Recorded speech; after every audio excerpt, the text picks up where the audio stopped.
Quando uma pessoa sofre um acidente, inicialmente ela é atendida pelo corpo de bombeiros ou pelos paramédicos e então encaminhada até o hospital, onde ela chega dessa maneira, com um colar cervical.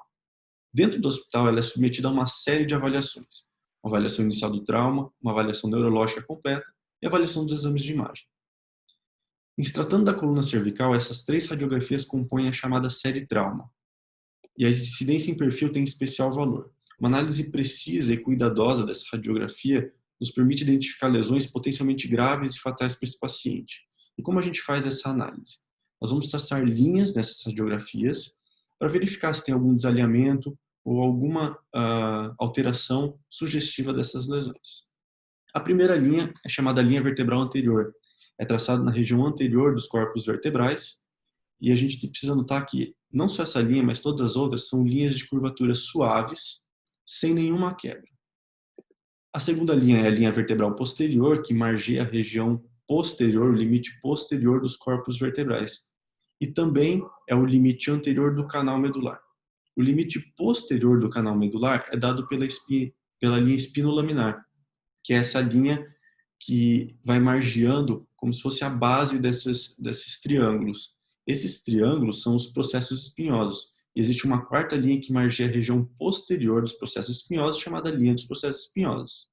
Então, essas são as quatro linhas que nós devemos traçar em todas as radiografias da coluna cervical em perfil, à procura de alguma quebra na linha ou alguma linha que não tenha uma curvatura suave, porque isso pode significar alguma lesão da cervical do paciente.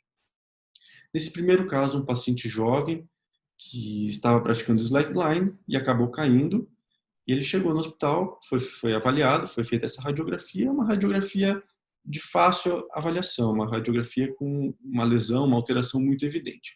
Mas, se nós formos traçar as linhas propostas, a gente já vê que a linha vertebral anterior apresenta uma quebra, bem como a linha vertebral posterior, ou seja, todas as linhas possuem uma quebra, então esse paciente realmente tem uma lesão, precisa de uma avaliação adicional, que é o que foi feito.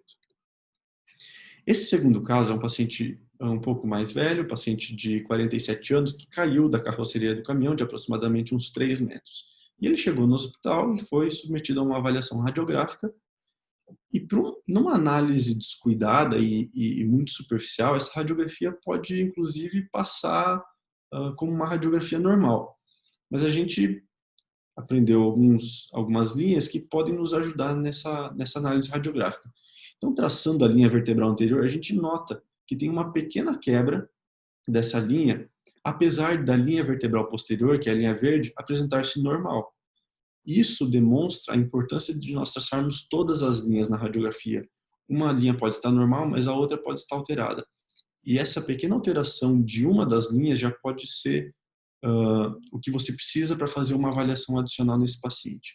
E foi o que aconteceu. Esse paciente por ter essa alteração na radiografia, foi submetido a uma avaliação adicional com um exame tomográfico, e na tomografia foi possível evidenciar com mais clareza a lesão que o paciente tinha entre as vértebras C3 e C4, que é justamente onde ele apresentava aquela quebra da linha vertebral anterior na radiografia.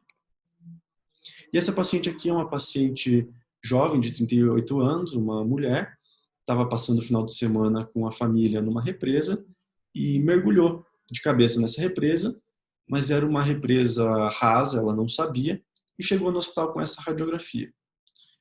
Agora que a gente já sabe traçar as linhas foram traçadas e a gente não encontrou nenhuma alteração dessas linhas, certo? Mas muito cuidado. O que a gente consegue ver nessa radiografia? A gente vê a base do crânio e o limite inferior possível de ser analisado é a sexta vértebra cervical, ou C6. Mas uma radiografia cervical de técnica adequada tem que permitir a análise desde a base do crânio até a transição entre a coluna cervical e a coluna torácica, ou seja, uma radiografia cervical aceitável é uma radiografia que permita a gente analisar desde a base do crânio até T1. Então, essa paciente tinha uma radiografia inadequada e foi submetida a uma avaliação adicional porque ela tinha outros comemorativos clínicos e na tomografia foi evidenciada uma lesão extremamente grave entre C6 e C7 que não era possível de ser identificado na radiografia. Então, a gente nota a quebra de todas as linhas na tomografia mas é extremamente importante que se tome cuidado com a radiografia que nós vamos analisar, porque tem que ser uma radiografia com uma técnica perfeita. Não adianta analisarmos uma radiografia incompleta, porque muitas vezes algumas lesões vão passar despercebidas.